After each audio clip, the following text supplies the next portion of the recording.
All right, we're back in the bunker. FTWG, Yes. New episode Year's. 44. Happy New Year's, everybody. Happy New Year's, 2026. The year that the world ends. We hope you guys had a good holiday, Christmas, New Year's. Hope you got a lot of skating in, got to spend some time with your family. Yeah, we did a lot of that. You went down to the beach, took a little trip. Skated a little bit. Did you? No, I said you were saying. Oh, yeah. Everyone skated a little. Oh, yeah. No, I thought you said you skated. No, I didn't skate this New Year's. I went to a party though. Yeah. Partied like all night. Stayed up and slept the rest of the day or the next day. How was the party? You never even told me about that. It's good. Yeah. It's good. I don't party as much as I used to, but I'm a professional partier, so I can do that. I know that. If I'm going to go to a party, I'm calling you. Yeah. That's for sure. I don't party that much these days, though. Yeah. So this is a year, I want to say that this is a very special year. I think it's going to be a year of a lot of things happening in the world and a lot of things happening at Grind King. So, I want to talk a little bit about some of those things that we're doing, not just with trucks, but with what you might as well talk about what you just added to the website. Oh, yeah. I think, so over the year, we've gotten a lot of questions on, what size truck should I get for my board? We tried to make it simple for you guys by putting, these aren't the lockers. Donald's going to show That's this. the newest invention. This is the locker 3. But we put we go by axle size. Yeah. So we're a little bit different than other trucks. But what I did is if you're new to skateboarding or you're thinking about getting a new setup, when you go onto the website now, there's an area and it's basically a few questions that you answer and it will tell you the truck size and the type of bushings that you should purchase if you want to purchase them. So it goes by weight, it goes by your deck width. So if you answer those questions, it will tell you the exact trucks that you need and what's in stock. Just a little addition. It's like a survey. It's like a survey. Yeah. Yeah. So we're trying to do more than just innovate in truck design, but we're trying to also innovate in how we market and connect with our customers better. Not just skaters that buy from us direct, but also we want to have some new ideas for shops. Mm-hmm. And there's, for example, one of the shops in the UK, actually the one shop that's ordering it from us, we don't have a distributor there yet, although I'm going to be working on that soon. Mongo Skates just placed their second order, so I guess their trucks are selling at their shops in the UK. So anyone in the UK, shout out to Mongo Skates. Chris Dawson is the guy who's representing us out there. So Chris. And then quick reminder, if you want to be a Grind King affiliate, go to the website, go to the affiliate section and see the form, sign up and see if you qualify. Yeah, if you qualify, you can make some and not only just extra money from Grind King in terms of getting our product out there, but you also will have we like this idea of collaboration so that you can give us ideas on how we can make things better or what new products we should bring in. So that's part of this year. It's what really exciting for me is that there's new stuff in the works and we're also experimenting with new ways to connect with our customers. So that's one of the new affiliate things. program's also the start. If that relationship goes well and things are going for a while, you could become one of our test pilots and test new products. We'll take input either way, but if you do really well as a GK affiliate, then you could get the chance to become a test pilot, and that's like where you get into the lab, and we'll send you products that later on that people. Yeah, you actually part of the R&D program. Yep. Now, the other thing I wanted to talk about is the podcast itself. I'm going to do some changes in the podcast. We're going to try and make it more focused on giving value to the people watching it rather than just talk about, my views on politics and things, which I love talking about. Aliens. Aliens. We'll still talk about aliens. We're still going to talk about aliens. Yeah, we can talk about aliens here and there, but more focusing on just keeping it skate centric and giving the value to you guys watching it out there so that you're not just, tuning in Yeah, and and tuning let out. us know what you want to see in here. What's your favorite episode from Well, last one of the year? things I want to see if you guys, I think we're going to experiment with live, some live podcast stuff where we have anyone join in and ask questions or, be you part can of see it. what me and Donald are doing. For instance, a lot of people don't know this, but the warehouse that we work out of does not have heat. And it's actually nice outside, but the reason I'm looking like I'm shaking Well, is it's a cave. It's a bunker. We're in a cave. It's Basically like a in cave. here. It's like we're walking into a refrigerator. It's colder in here than it is outside. So I'm getting a little bit of cold therapy. So if I look all bundled up and a little shocked right now, it's because I'm shivering. But yeah, what else? You got some stuff to show us? Yeah, here? I do have a couple Give things. value to our. Yeah, we want to listeners. make sure give us some suggestions how we can serve you better in terms of a truck company and also for our podcast, so it's not 100%. boring and stuff. Yeah. But yeah, so I have something that's kind of cool. I wanted to show the era of skating, which I thought was kind of at its peak, which was like the early 2000s, late 90s, early 2000s. My era.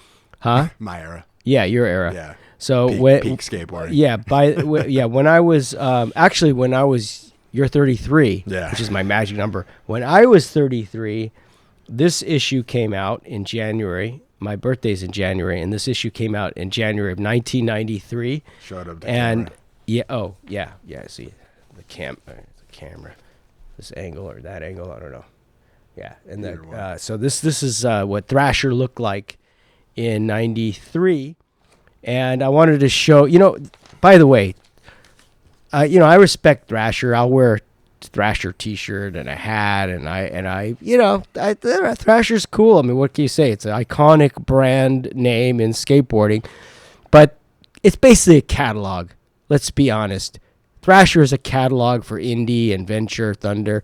That's what pisses me off. Like it's like those if they didn't have Thrasher, they wouldn't be. I'd probably be the number one truck company, because I was doing all the cool stuff that they all copied, and Thrasher's. It's a joke. I mean, as much as I respect it, look, every single issue. What truck company is that on the back cover? Every freaking one. Every cover has an indie guy.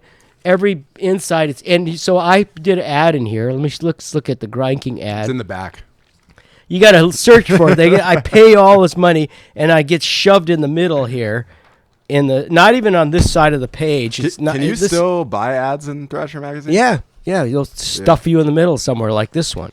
So here's where I'm located, and in this shitty spot in the middle here, on the wrong side of the page. Like this is the better side. By the way, when there was back in the day when there was these things called magazines, if you did an ad, you'd want to be on this side, not this side. Okay, so this is the better side. That makes sense. Just like if you look at Thrasher, always on either on the back cover or here. They always took that, and they always had the front cover. They always have to be, that's why there's the stigma of I write for Indy, so because maybe you might get on the cover one day. Because if you don't write for Indy, you ain't getting on the cover.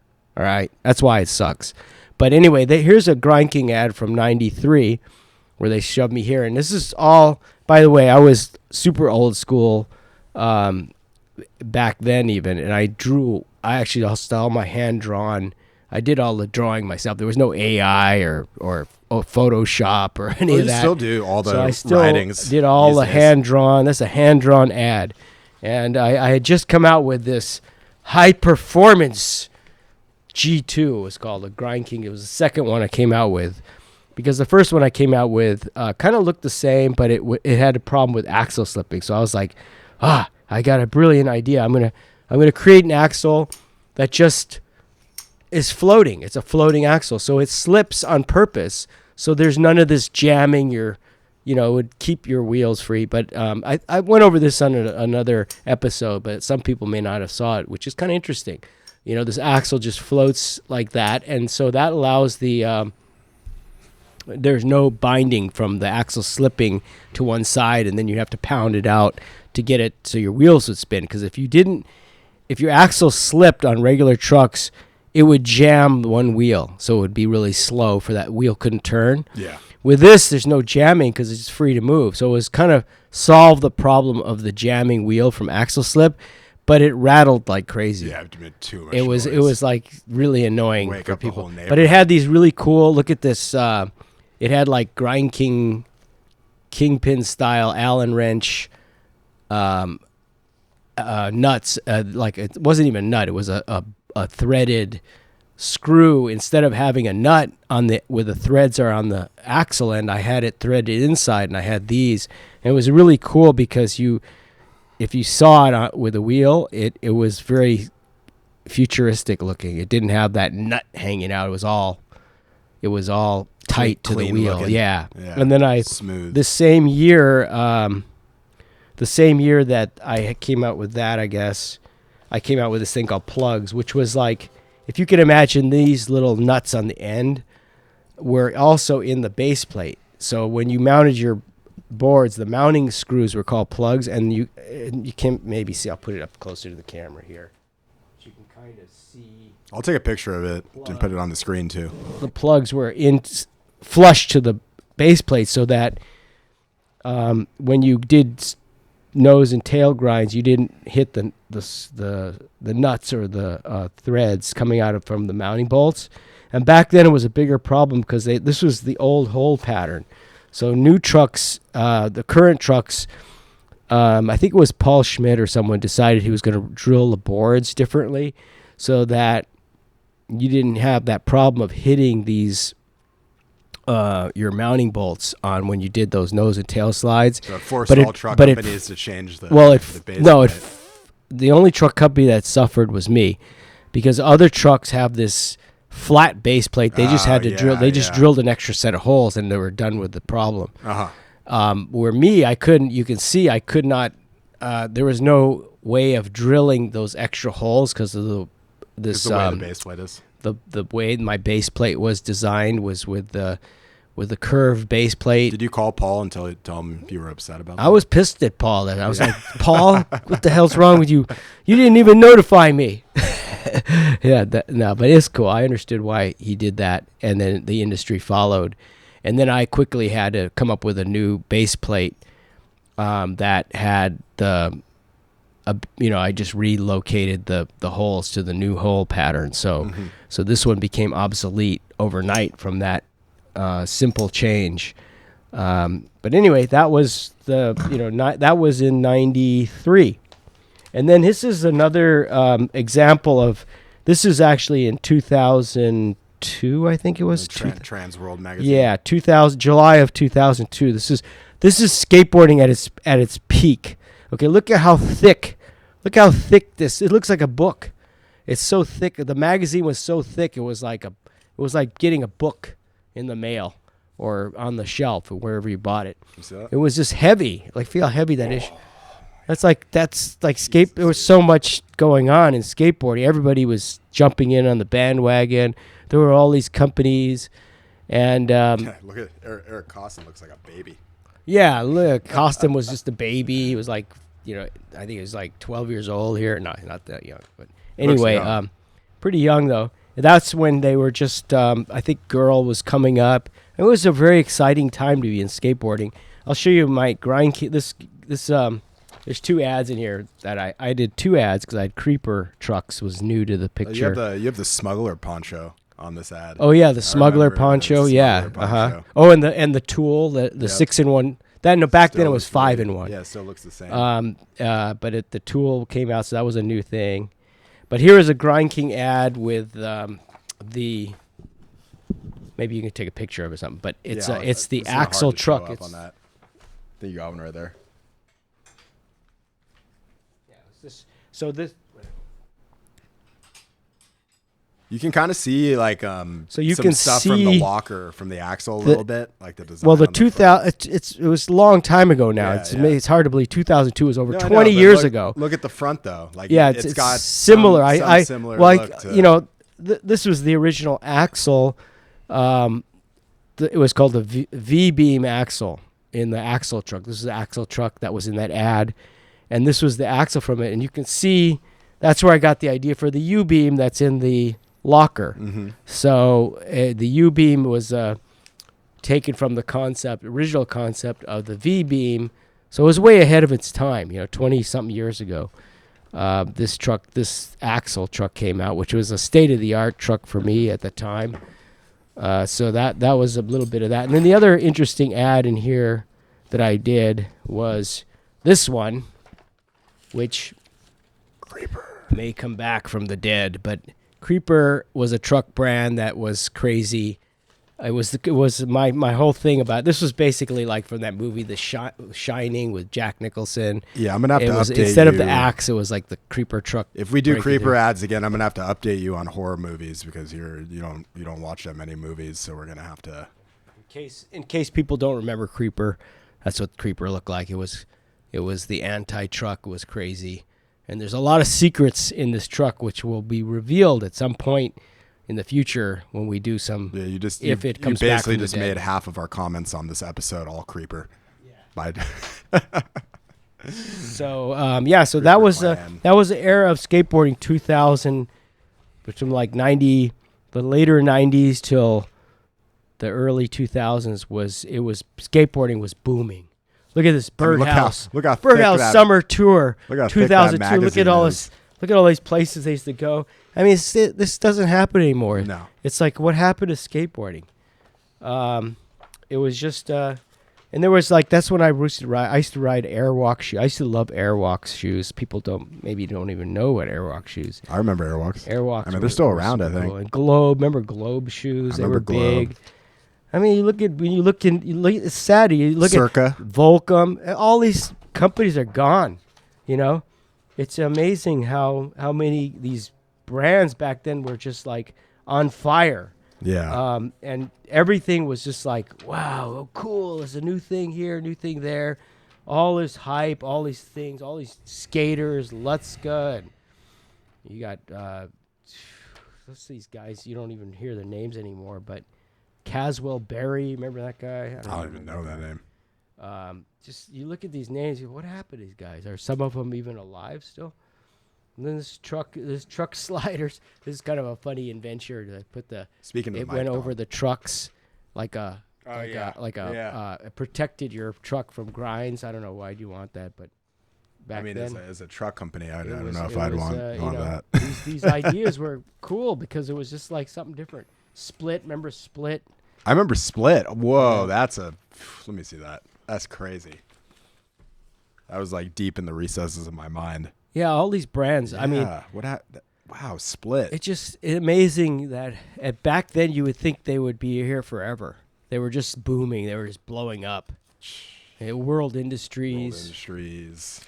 I mean, no, think about all of the skate companies that have come and gone over the years, and even how little of them are. Grindking came and gone for Stussy. I'm on my still third around. Third attempt, guys. Keep us going because there's the best is yet to come. Well, it's crazy because some of these companies that stayed around, they kind of evolved to be outside of skateboarding. Stussy, they're huge still, I think. Yeah. But they're more than just skateboarding. So it's like, it kind of, the culture changed. The culture changed, but it's an opportunity. That's the thing about 2026. Yeah. I told Ryan, this is the year I'm putting the pedal to the metal. And Ruka. I'm going to work my way to the #1 truck spot. You hear that, Indy? You hear that, Indy? Look at the chalkboard behind me. Yeah. We're manifesting. Indy had a good run, though. I mean, it's come on, you guys. You can't just stay at the top forever. Someone else got to take it. Maybe Slappy or someone else should get it for a little while. Well, I mean, other than that, like, Happy New Year, guys. And this is going to be a good year. And, don't be afraid to reach out. Let us know what you want to see from Grind King. Let's hear what you guys want because you together. Tell us, unlike other truck companies, I think. I'm bagging on everybody. You're on a good one today, dude. I'm fired up, guys. I'm telling you right now. I didn't know this was going to be unlike uncensored. other truck companies. We invent, others follow. No, but you got that wrong. I got others follow, we invent. Yeah. I was proud of that one. But anyway, my point is, you can actually talk to me, and I'm the truck master designer. I don't know who puts more time into coming up with these crazy ideas than me. Yep. And you can talk to me. Anyone out there can reach out. I'm still Donald at grindking.com. Still small enough to answer questions, give people love, and talk. When we become #1, like Indy, Well, then it's fuck all you guys. We're not gonna have time. No, just kidding. No, when we're number one, we're still gonna be giving more love. This will be one of the differences from Grind King will give more love to any skater that rides for us, or with us, I should say, than any other truck brand. I put it out there just because, like I say, I'm fired up. So we'll Ron see. was fired up today. Yeah, I'm cold. yeah. So that's pretty much it. Just want to start the year off with this. With the fire burning, and I know you thought it was going to be the truck episode this time, but we're working on it. No, it's going to be right. It's going to be a lot longer of an episode. So we have coming up. You're going to find we're going to do a very, very informative truck comparison episode, and it's not to bag on other trucks. I mean, I was kind of joking around today, bagging on trucks, but this comparison episode is going to be very, what's the word? Thorough. Product focused. Product focused. There's going to be a lot of information you haven't seen in other truck comparisons, because usually truck comparisons, someone rides it and I like the way this turns. I don't like. Mine's going to be more technical. That's the word. Data. A very technical. It's all about comparison with all the main truck companies. So right on. That's it. So we'll see you guys next episode. Truck off is coming. And keep there's something coming. Keep on trucking is coming. You guys will find out what that is. Yeah, soon. Keep on trucking. Oh, in the comments, tell us what you think that means. Keep on trucking. Could be anything, but something's coming. And keep on trucking. Hit that like and subscribe. See you next time. Hit that like and subscribe.